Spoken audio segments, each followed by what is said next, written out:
Here we go from Western North Dakota, the men and women in blue coming at you straight off the cuff. Merry Christmas, Chief Dossinger. Merry Christmas. How are you doing today? The festive spirit is upon us, it seems. There's a lot of, it seems like everybody is getting that holiday spirit and end of the year closure. So is Santa going to be good to you? Have you been naughty or nice? Or?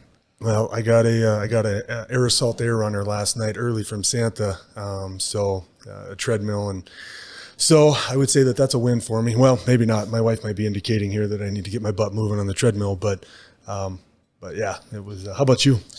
You know what? I'm looking forward to Christmas this year. It's I think I've been good. We'll see. Yeah. Are you guys hosting? We are not. We are going to Mandan this year. And meal of choice for the family. Any go-tos? It's going to be deep fried turkey this year. Oh yeah, it is. So that's one of my favorites. Plenty of floor space to for the boys to sprawl out and. We'll see. Laying on top of each other. Exactly. Yeah. Well, I don't want to waste too much time because obviously you and I, we talked for a while on our guest today. Very special in a lot of different ways, and probably not a more fitting way to end the 2021 kickoff of Off the Cuff podcasts and where we're going with this. So I think without further ado, I think for the listeners that, this beginning here, like, okay, what are you guys going to be talking about today? The first sworn female officer for the Dickinson Police Department, Miss Jackie Martin. Hello. Hey, Jackie. Merry Christmas. Merry Christmas to you guys. Yes. Thank you for joining us today. You're welcome, and thank you for asking. Yeah, I think there is going to be a lot of excitement on the episode as we probably won't have enough time today, Jackie, to talk about everything that we want to talk about, and that's a good thing. So we should be able to keep it, I think, full for all the listeners and such. But I'm not mistaken, right, when I say that, correct? What? The first sworn female officer for the Yes. Dickinson Police Department, and the year was 1978, I believe, I became an officer. Now, I know there's a little history even before that there that we'll go to. Mike and I were talking beforehand on trying to clarify. Do you know in the state in 1978 other sworn female officers? Devils Lake had a assistant chief of police. Her last name was Martin. I don't remember her first name. No relation. And Kay Doppler over in Bismarck. She was a well-known lady around the state. She did a lot of, back then, a lot of the female officers were more centered around the juvenile youth centers. That's when those all started up. But there were a few of us. When I went to basic training, I think there was 5 women and like maybe 20 to 25 men in a class. So. Do you remember what your academy class number was by any chance at Lita? No. No. Sure. Did you guys end up, in that time and era? Did you guys find each other? When you would see each other, trainings or whatever. Did you guys, have a clique of sorts? Being females in the profession at that time, or how did that kind of work culture-wise? We met each other. We met each other like NDPOA conventions or.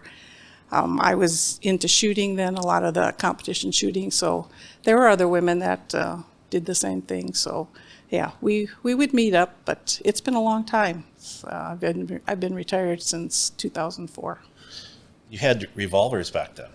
Yes, we did. And did you guys go up to Canada a lot for some of those shoots up there? Yes, I had a gun built for me just for competition shooting, and one of the shoots, I think I was in marksman or sharpshooter, and they called out they were going to give the names of the people that placed, and they said, "This is the classiest class we've ever had." It was all women. Oh, who built the gun for you?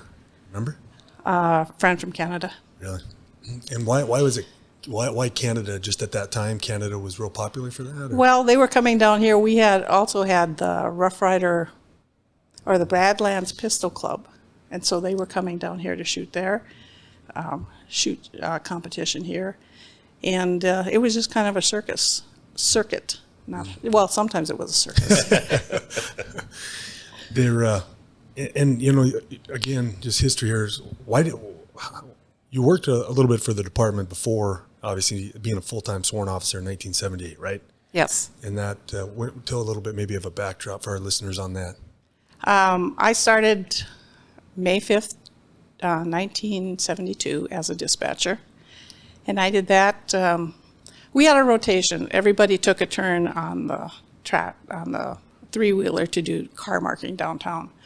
So I did that for a year, and then I got on the bike, and for some reason they wouldn't let me off. So I was on it for 4 years, and I said, this is long enough. I could drive downtown. I virtually had license numbers remembered. I could get on one corner, I could look down the street, I could see the marks, I could write up all the tickets. I can just drive on past each car and slide the ticket inside each windshield and never get one wrong. Wow. When you do it like that, then it's time for a change. You need to Yeah, I think expand. And downtown was hopping at that time, right? I mean, Yeah, our downtown area was full all the time. What was the population in that genre? Oh, I am thinking maybe like, I don't know, 12 to 15,000 did we have back then? Okay. I remember growing up as a kid, and the holiday season always brings back these memories of the Woolworth building, how the downtown was lighted up, and they had paid parking back then. Those are just kind of fond memories that I still think of how that was lit up during the holiday season downtown. Yeah, I had a talk here. Somebody must have been a couple weeks ago, and I brought up and I used your name talking about the day of the meter stuff. You know, going around with the paid parking. The chief talks about there, and it's like, see, it's not so bad now. When people start getting into the parking issues, you know. Mm-hmm. So getting back to the Christmas decorating downtown, do you remember the trees above the traffic lights at the corners of Sims and First and First and First? Yes. Yeah, that was a big. How they put those up there, I don't know. Downtown was always beautiful during the holiday season, and as a kid, it was always fun going to town, and that was a big thing, going to Dickinson and go shopping at Woolworth during the holiday season. Yep. What are some of the things that put you down the path of, public servantry and wanting to be a police officer? Like I was told, I tried to do a little research on you before I got here. Now, you brothers, only sister, and you have some brothers. Is that right? Or I have had four brothers and 3 sisters. 2 of my brothers are deceased. Okay, but you had some brothers growing up. When they were telling me this, the highlight, they kind of said you grew up with some brothers, rough and tough, tumbling around sort of thing. Yeah, not law enforcement friendly all the time. Yeah. Not that serious, but boys will be boys, right? I got 3 of them right here. Yeah, that's what it was.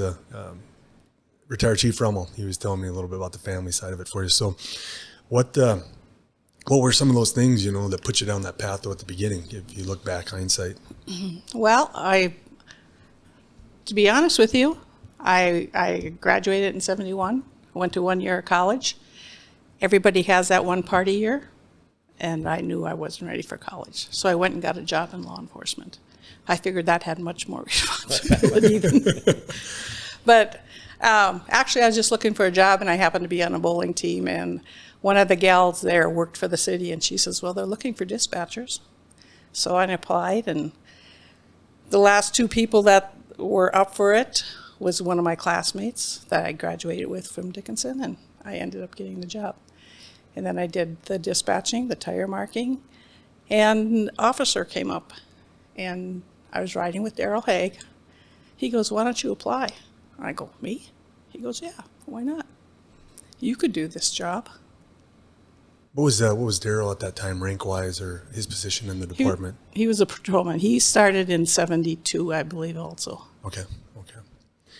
So that's the spark for you? That was it, and although I don't know that this has much influence, but my dad was chief of police in Gladstone. Oh. When we were growing up. And when he said, when my kids get to the age where I have to start arresting them, that's the time I have to quit. How long was he in law enforcement for? Well, as a city cop, it's, I don't know, maybe 5-6 years. I don't know for sure. Okay. It was when I was little. And when the oldest one got to the point, that's when he said, nope, somebody else can do it. Did anybody else drink that Kool-Aid? Any of the other brothers or sisters, as far as the law enforcement No, pedigree? no. You're the only one. Yep. So all with the Dickinson Police Department, and I think being the first is a big part of what we're trying to talk about today and kind of make sure we capture. But I mean, a full career at that, a full entire career, not just like we came here, we tried it out, and many come and go, as Yep. you know, through here. But you rode the top, through the highs and the lows, and you finished it out, crossed the finish line. And so maybe tell everybody. Let's just talk about Jackie's story, through the police department, your history here. I started, like I said, in 72, was on dispatching, and then in 78 I became an officer. Wasn't without a little bit of controversy, but I don't know if that's where you want to go. Yeah, well, I think, just because you bring it up here, I mean, the Equal Rights Act of 1972, it talked about, as far as no longer employers able to discriminate based off of sex and age and such. And, when I was looking at some of this, we talked this morning, I mean, is any of that centered around this, when you're trying to break through some glass ceilings and push the envelope a little bit? I'm interested just to know from your take on it. Well, my take was that I had been with the department for 6-7 years already. They knew how I worked. They knew how I operated. But when I came to becoming an officer, it was one time I scored highest, but they weren't using scores that time. Second time I scored 1/2 point below the highest person, which was 3 marks apart. They were using the scores that time. And I just went into the chief's office and I said, why can't I? What am I doing wrong that I can't get on as an officer? He basically told me it's not the right time to put a police officer or a female officer on the street. That was the time there was a lot of oil activity around here, a lot of rough and tumble type calls and that kind of thing. But I was willing to take that on. I said, fine. So I walked out, walked over to talk to an attorney. And through all of it, the end result was that I would get the next job that came open, which happened to be another 3 months later. So we had people moving in and out quite often back there. So obviously you had some barriers and some glass ceilings, like Kylan had mentioned, that bust through. Yep. Well, we have right now we have 7 sworn female officers in our department, and I'm certainly sure that they would thank you for being that first one to break that barrier down. Oh, thank you. Yeah, I'm glad to see that. I was kind of keeping track of how many you'd had, and it's interesting to see more females getting into the profession. That's a good thing. Yes. Yeah, more than ever. We were just talking about this again prior to, and and even as Chief says, even if some of these women don't know you personally or whatever, just the relevance of the story itself, ties into what they're doing. And so definitely is I think a neat thing. They're going to be excited to hear this after the fact, because you said you probably don't know any of them that are here right now, some from around the area, some of them not from around here, but they were certainly asking a lot of questions about you prior, wanting to know a little bit of who was Jackie, what was she about, what kind of officer was she. So you get this thing, leave that attorney's office, and 3 months later you get the job. Yep. How is the welcoming through the door? Come through the door. How is that? Well, the chief and the lieutenants had a little meeting, and there was a statement made to get rid of me. Okay. I won't say the exact words. Sure, yeah. But was that before you were, you think, in the door, or before you were in the door, or after you were in the door? After I was in the door. What about from your coworkers and stuff like that, your fellow officers? Talk a little bit about your experiences there, maybe coming. I think a lot of the guys were accepting. A lot of the guys encouraged me. So why would you back out on somebody after you encourage them to come in? You still had to prove your worth. What's the old saying? something to the effect of I had to do twice as much to show I was half as good. Okay. Unfortunately, it wasn't hard. Yeah. That's well said, yeah. Good. And so some of the, how does the progression of the career go? 17 days after, while I was on the street, I was assigned to a lot of foot patrol in the downtown area. And officers that came after me got car patrols. So that's a little indication of what I was up against. Mm-hmm. Let's see how much we can push. Mm-hmm. And so I did it. I wasn't going to complain. I went about my job. That was what I was asked to do. That's what I was going to do. So I kept working like that. Whatever, I would do it. And after, I don't know how long it was, and then I've got assigned to investigations and promoted to corporal. So I'm getting my way into the department. People are accepting me, but you still have some of the people that don't quite fully accept you. So, what's the community take on this at that time? Is there any conversation taking place in our community about the situation, or Oh, I think it was split. Some people were anxious. Other people were waiting to see her get beat up, something like that. But, you're always going to get that. You're going to get half people that are encouraging you. And it's about time we have a woman, and women can do a lot of things that a lot of men can't do. So. Yeah, like right here on the mic, like sometimes talking. Sometimes we got that caveman brain. But so did you feel it at all in the day-to-day calls for service and stuff, interacting? Did any of that ever jump back at you, or? No, whatever happened, I was like, what's the saying? The other saying, water rolls off a duck's back. Yeah. You basically had to have a duck's back to let all it move aside.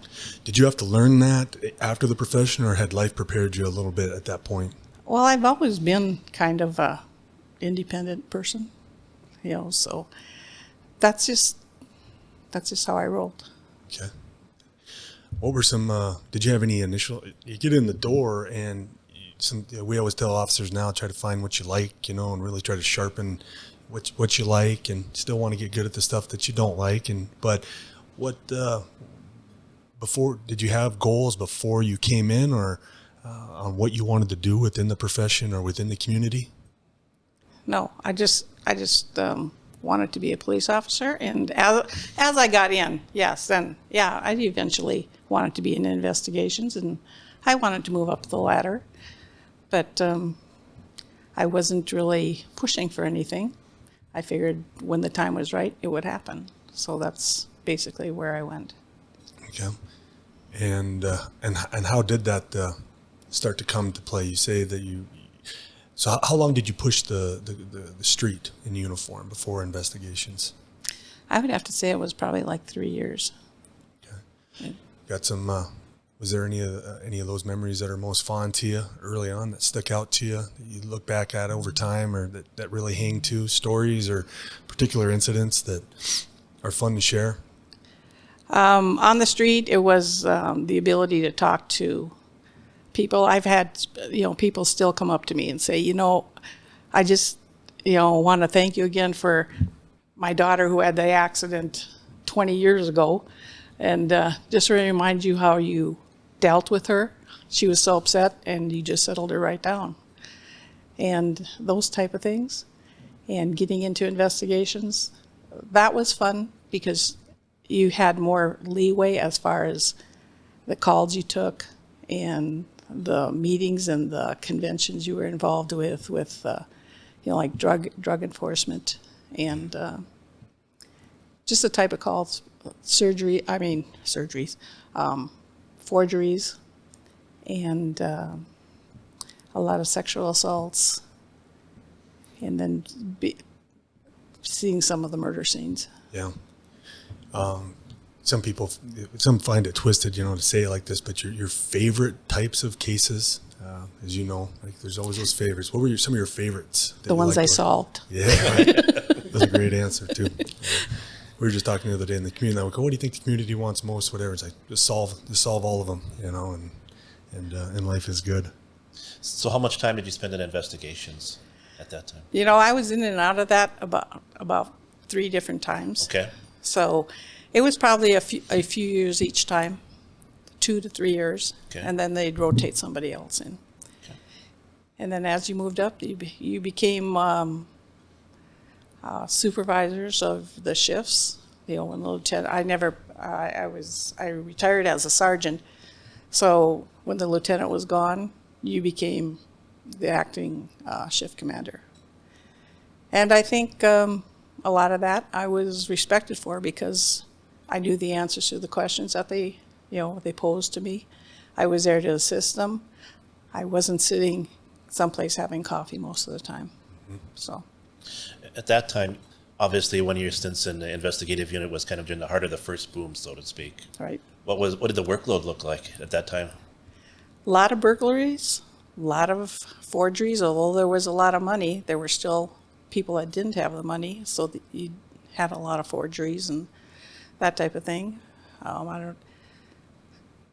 Was it in that time that we had one of our first serious murders, the Swanson Hotel? Yeah. So it was just a lot of different things, fights.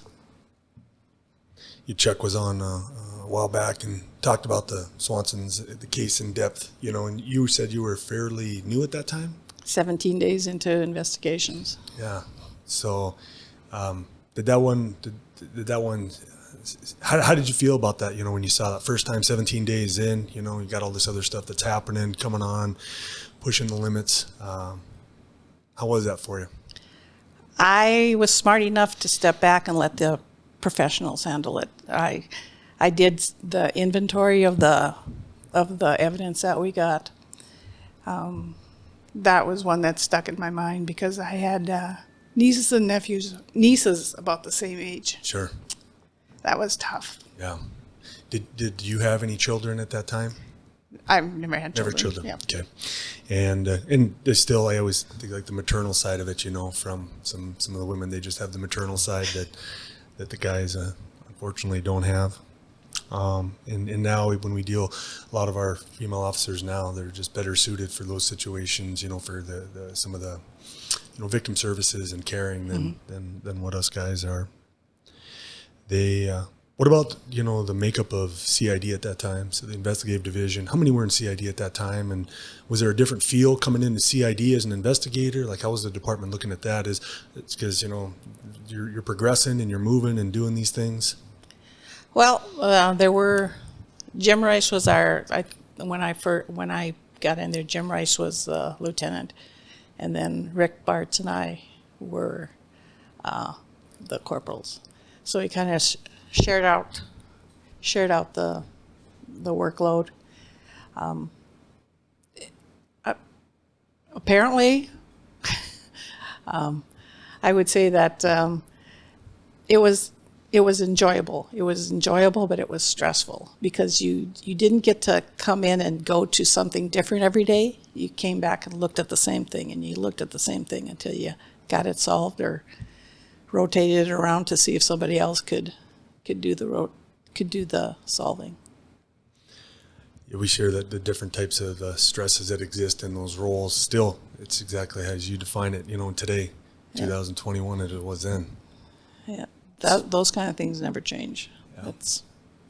So you're rolling in and out. What's the reason? Why are you rolling back in and out? How is that working for the department? I think it was just an opportunity for everybody to get a chance at it, so they would know what the last person had to deal with. So they're more understanding with the rest of the officers and how they did things, why it took so long. Even as an officer, sometimes you get, it shouldn't be that hard. Yeah, it is. Wait until you have to do it. Yeah. So what's the scoop at that time with some of the satanic worshiping and the trend What's going on in Dickinson there? Yeah. Well, I was back in like the 70s, early 80s, and there were training classes on satanic worship. There was, we had MOCIC. That was a share group of officers, and different areas were getting into finding evidence of satanic worship. So it's something that everybody kind of like, it's something you can't ignore. It's there. It's happening. How did that look like in our community? Like, how did the, particular areas, or was there particular buildings or locations, or when you guys were looking at this? I think we were pretty safe in our area. That's what you want to say. We didn't find any here, but we still kept up on it so that we would be knowledgeable when the time did come. And satanic worship could be coming in with abuse of children, that type of thing. So there were aspects of it in different ways. I think every officer probably could tell you if you really made them think about it. Maybe like one moment for you when you're through the door. And like, did you have a moment in hindsight where you like arrived, or was a big case that you pushed through and you solved it, that was with you, that you kind of looked at and you're like, yes, this was kind of a moment in your career that stands out? Yeah, there were a couple of them, mainly dealing with sexual abuse of children, sexual abuse of elderly. And those were two of the ones that I go, yeah, got them. They're both in jail. I don't know if they still are, but they both went to prison. Okay. The arrests on those guys, what were the names on the arrest? Do you remember? Not offhand. Were they cases of like ongoing sexual abuse, or were they unique or isolated incidents? One was a father sexually assaulting two of his children, two of his little girls. Okay. And the other one was an 80-year-old woman who was being pursued by a 35-year-old man, geriatric type of sexual abuse. And with the elderly lady, he would call her and tell her he's coming over. And she would just be frightened. And when I first connected up with her, I went over there just to visit her on occasions so that she would know that, if you need me, I'm here. So she had my number. And the last time he called her, he said, "I'm coming over to get you. I'm coming over right now." And she called me. I went over there, and through phone conversation, or she had a tapped line, so through that we found out who it was, and he was on his way over. Okay. The name on that arrest, do you remember? I don't know. But you were up on a tap. Yep. At that time. How did you guys do a lot of taps in that time? We did. We had a lot of harassing phone call type stuff. So that was one of the tools that we had with the phone company. Oh, what year is it on this deal with the? Oh, I would say like in 1980s.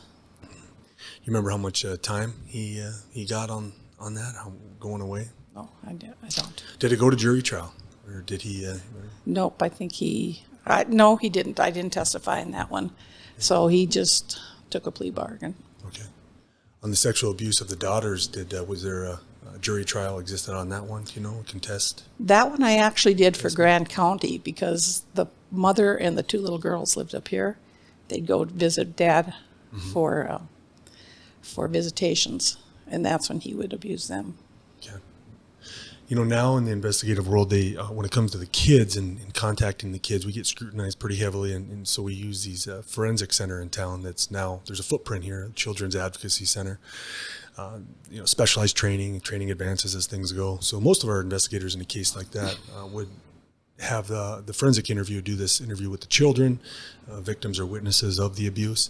But I'm just guessing back then, were you guys interviewing the kids and talking to them and such? We did the interviews. Yeah. I would imagine that it had to be a harder part of it, right? I mean, as overall, at that stage of your life, or did you feel like you were pretty comfortable and okay doing them, or? I was okay doing with them, taking care of the kids and doing the interviews. The one with the father and the two kids, it really, they solved it, and they helped me to understand how things happened.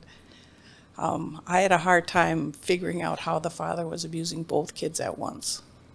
I just couldn't, my brain would not go in that direction. So with the help of the kids and drawing out pictures, it was easy to see, and that's what put him away, is those little girls' pictures. Pictures. Yeah, that's the whole big one now. If we can get the drawings from the children, that's pretty telling and damning. Mm-hmm. Did he interview you? Did you get to interview him? I never interviewed him. I gave them all my information. Okay. I was available if they wanted me to, but they had all the information. When the little girl puts a mustache on the person in the middle of the bed, and you ask what that is, and she says, "That's my daddy's mustache." Pretty much got him. Yeah.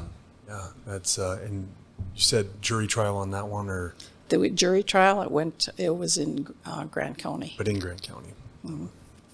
I got you. Did you feel that you had better luck? Did you feel like you had an advantage when you were interviewing male suspects as a female investigator?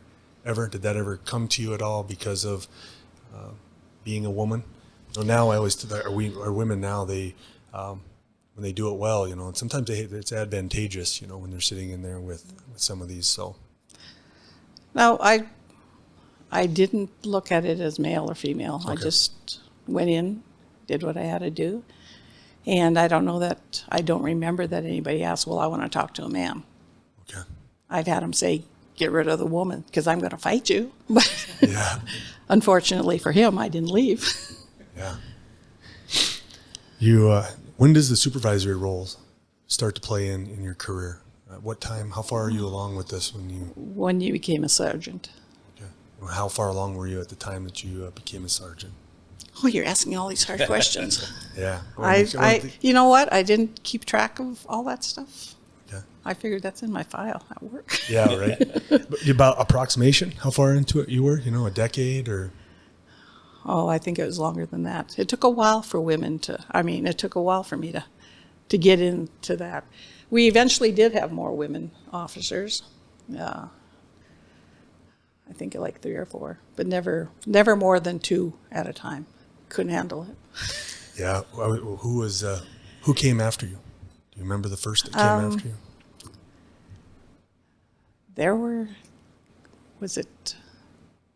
I think Deb Barros was one of our officers. I think Sue Wallace, did she become an officer here eventually? I'm not sure on that one. Okay, and then there was Lissa Schultz. She was married to one of the officers. And, Cass Hewson, she became an officer. She was in the Youth Bureau for many years. Mary Jo Carrington was the first Youth Bureau officer.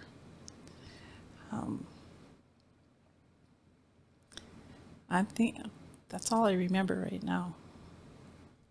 Do the ceiling into the supervisory role? You kind of teed that one up for me there. So, did that seem like another set of hurdles in front of you? How did those hurdles look like in front of you? Trying to get to that supervisory role. What did those sound like? Those I didn't seem to have a problem. People like to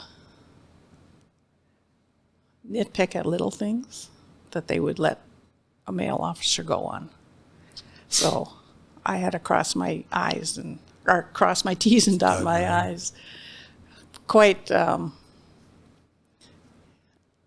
I had to be really strict with myself with that. And some of the officers didn't like working with me because of that, because they knew that their stuff would be scrutinized by the upper-ups. Sure. So that made it tough on them. So once you're into that role,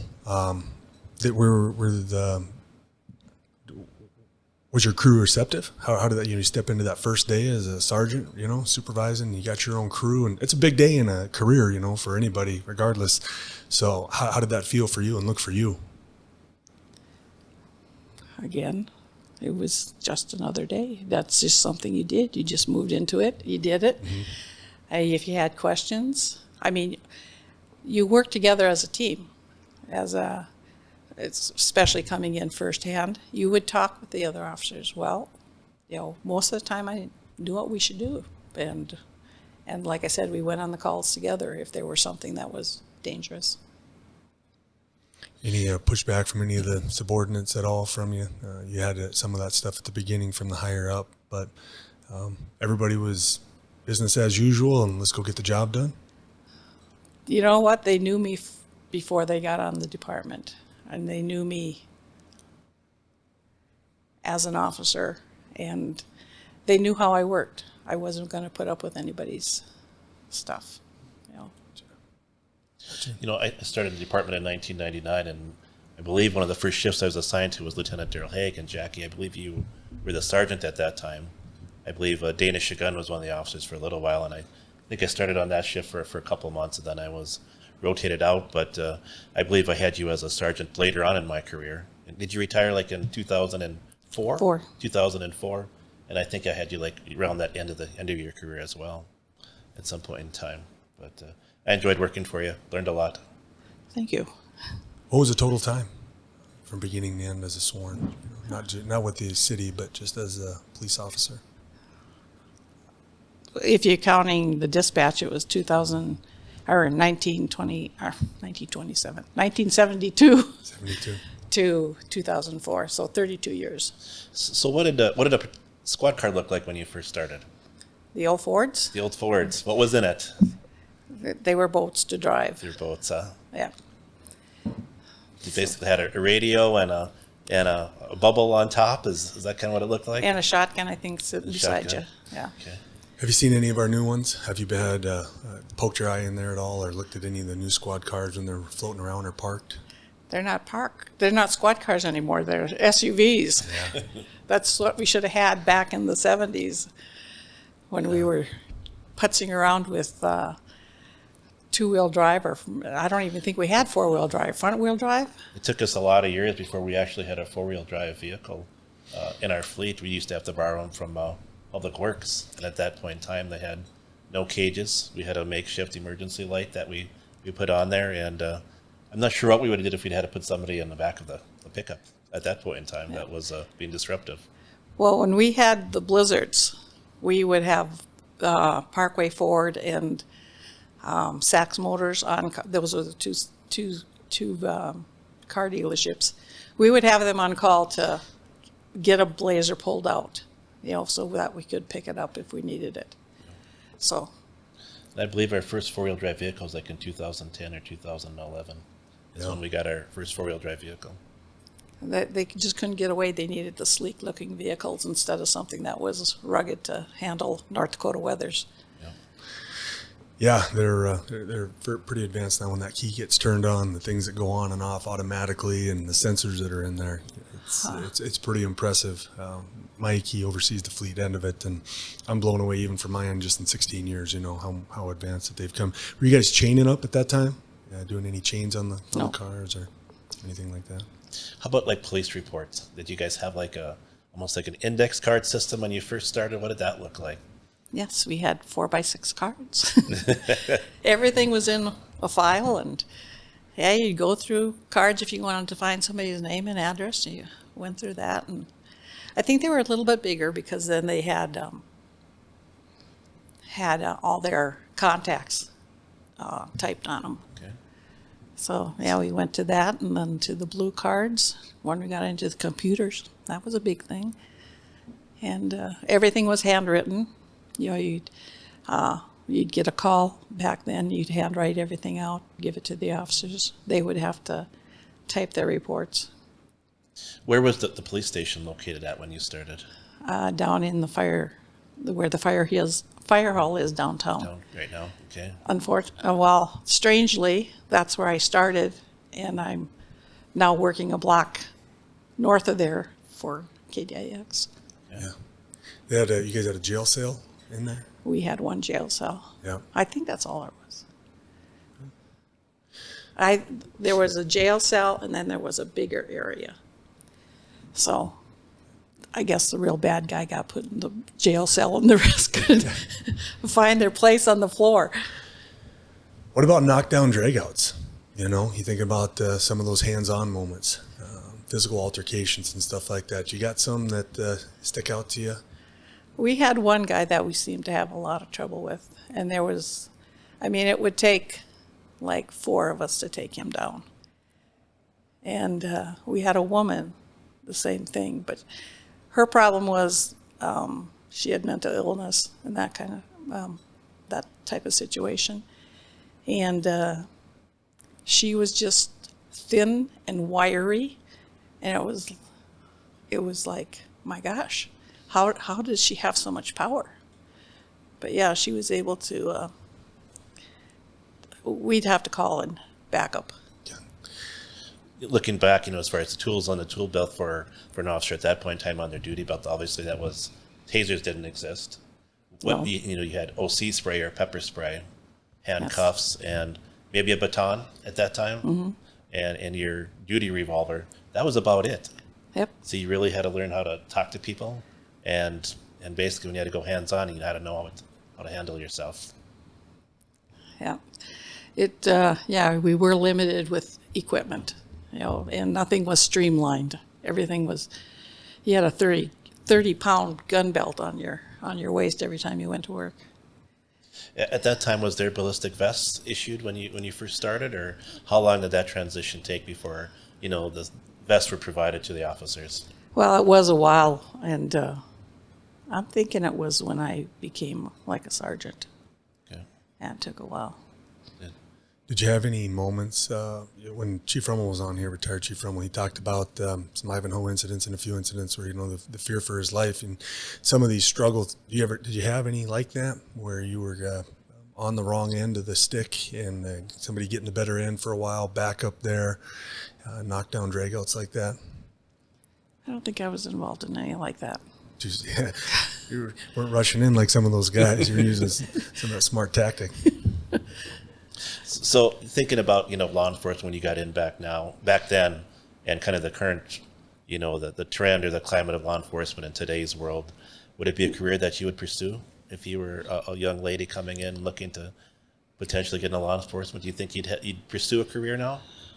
I don't know. That'd be hard. That'd be hard with all the way that the world is going. It's just a little bit on the crazy side out there right now.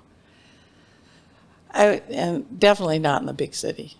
I think Dickinson, you still got a good level on it because you know a lot of the people, and a lot of the people know a lot of the people. So I think you have good connections in that way. So as long as you're in a medium-sized city like this, fine. But in bigger ones, no. It's too crazy. Well, one thing we have is we do have excellent community support in our community for public safety, for police and fire, and we're very fortunate for that. Yeah, you are. So now you're in the radio industry. What prompted that interest, or how'd that work out for you? It's not that's probably harder to get into than it was. Mainly, you can get the job, but then you have to learn to develop your lead, your contacts and your customers. You have to know what your clients need, and that type of thing. Okay. And you go on air live at times?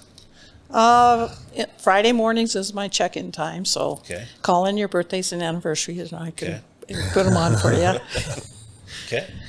What is, it's all done, and, you look back, and it was a long career, a successful career, and you think about advice you would give a young Officer Martin coming into it. Like if you think back to, out of the gates, what is some young advice you would give yourself?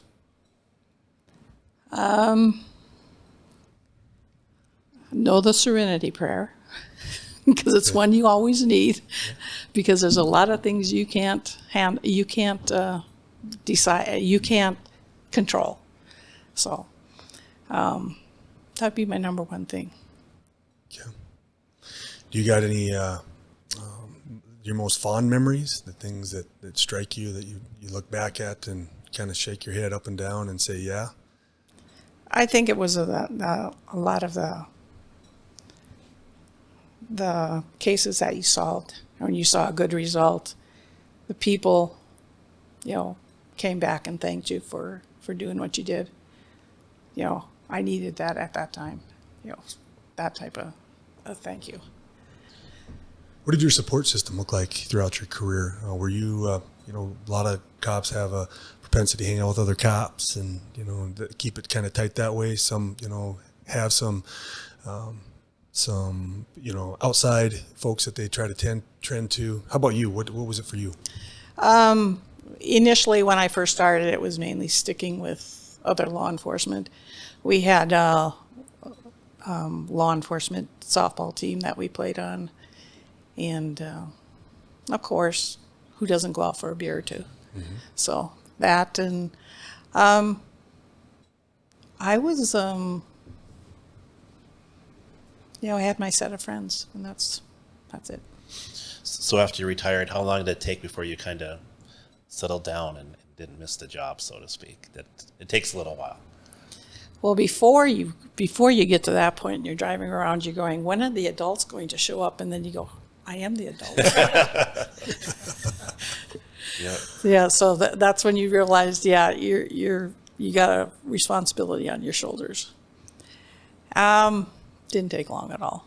Okay. My favorite shift was graveyard, so I was able to, had no problem going to sleep at night. And do you miss the job at all? When you see the lights and the sirens going off in our community, you see a police car rolling, do you still get a little bit of an adrenaline dump and wonder what's going on? No. No? My thing was driving down the street and seeing somebody do something wrong and I'm going to reach for the light switch. Oh, I don't have one of those anymore. Right. Yep. Well, we got a segment here at the end that Mikey will end up spinning up for us, Jackie, but I think some parting shots here. I really appreciate you coming on today and spending the time with us to be able to capture this and share it, for the Dickinson Police Department. Lieutenant Hannell over there is a art history buff and trying to do a good job. He got my job. Oh, yeah. Yeah, duly noted. I didn't know that till now, so stepped in and he's lucky I retired, otherwise he wouldn't be here. Yeah. He took a lot of remedial training, Jackie. Oh, okay. I guess before we move into the speed cuffing, I just want to thank you for your years of service to the community of Dickinson. It was greatly appreciated. You did an excellent job. I want to thank you for that. Thank you. Even the message here now, you talk about you just do the job. Just do your job. Do it well. There's a lot of this stuff that people will try to surround and try to take directions, but just do your job well and do it to the best of your ability, and the rest will take care of itself. Yeah, don't worry about what other people are saying. Just keep your integrity, keep your morals, keep your ethics. If you lose those, you might as well quit, because you're not going to be a very good officer. There should have been some people that quit. Yeah, right. That's all right. And, I'm a girl dad. I got a couple young daughters, a 3-year-old and a 5-year-old. These guys are surrounded by boys and men in the house. So I got a particular fondness, to hear some of those stories, because obviously it relates as I'm looking down on my 2 daughters. And it's meaningful, in that way. And so they ask about doing your kids going into the profession. And I'm one of those that I would encourage them, I would encourage them to do it, and honorable and just a great profession. So when I look at you and we're having these conversations, that stuff, kind of running through my head as a girl dad. So. Well, I have a little nephew that says he wants to be a police officer. I said, when you become a police officer, I'll give you my guns. Yeah. You'll inherit my guns. Yeah. That's awesome. I hope the listeners really enjoyed it today. Any parting shots, Jackie, being here in the building and 2021 Dickinson Police Department coming through this? Anything you thought about leading into it that talk about related to law enforcement? Or? Well, you do have a nice setup up here. I saw it when it was first built, and I like seeing the variety, the women and the men, both of them, hiring more women and that type of thing. And I hear good things on the street, so. Thank you. You brought with you kind of a plaque with some pictures in it. Can you kind of hold it up and maybe? It is my exiting plaque. That's a nice little shout. Yes, very nice. How old are you at the time of that picture there? 12. Yeah. That's what a lot of people ask, when did you start? And I said, well, they usually asked, how old are you when you started? And I look at them and I said, 12. And they go, what did you do at 12? I go, and then they'll go, wash cars? And I go, no, I started when I was 18. So 18 was my... That's awesome. It is. And I mean, Lieutenant Handel, I think he was about the same age on the replacement end of it too. 20, young He was though. 16, I think. Yeah.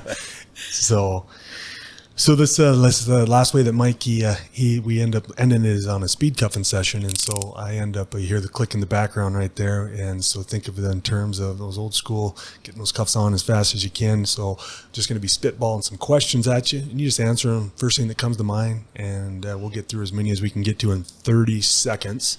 Okay. So yeah, they're all safe and fun. So don't get too worried about it there. But you ready to go on it? I guess. I idea. don't know if I understand it totally what I'm doing, but Okay, we'll get you through it here. I think so. All right, that's the music. Patrol or investigations? Investigations, Interview or interrogation? interview, Traffic stops or criminal cases? traffic, Define your career in one word.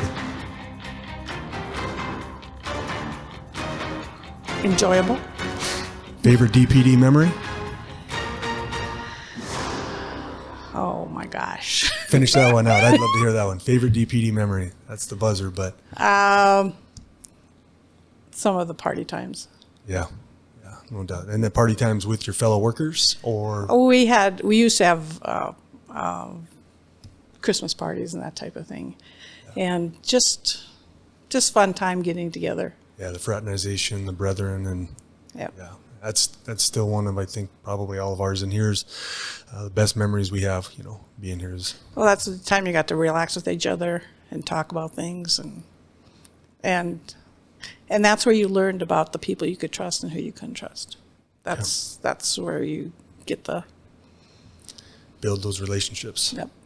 Well, retired Sergeant Jackie Martin is here today. This one. Yeah, Thank you. I got out of everything. yeah. You that was great. Look forward. I hope you feel good about the job we do. We get it out there, and we'll have it out there shortly. Yeah, I don't got anything else for today. Chief Dawson? No, thank you again, Sergeant Martin, for coming on the show today, and we appreciate it. Thank you. Okay. Want all our listeners out there to make sure they're subscribing. Apple, Spotify, Google, Amazon Music, liking our YouTube channel. Go to our Facebook page where this is going to be posted. Share it. And we really hope you enjoy it. Next up for us, episode 8, is going to be a Lieutenant Matt Hansen talking Patrol Division, current state of patrol in the squad car. And Merry Christmas, everybody. And we'll see you soon. Merry Christmas. Merry Christmas.